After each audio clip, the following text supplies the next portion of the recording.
mamma mi devi preparare una salsa per questa bottiglietta. Che problemi ci sono? E ho preparato la salsa che faccio a casa. Ho portato sta bottiglia di birra. Ora ne fate 40 milioni di bottiglie.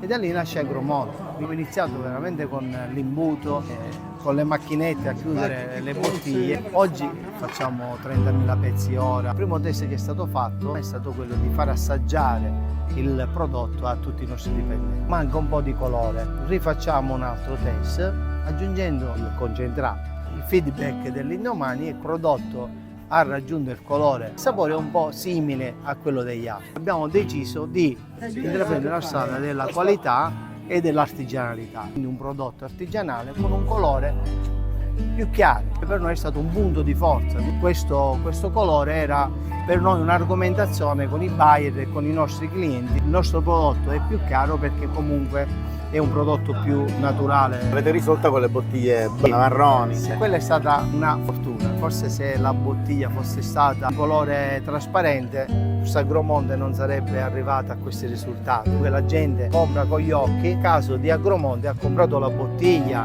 che comunque gli rievoca una tradizione, comunque gli dà un'emozione, e utilizzando il prodotto, anche se era un po' più chiaro, ha riscontrato la qualità e quindi il prodotto alla fine è piaciuto.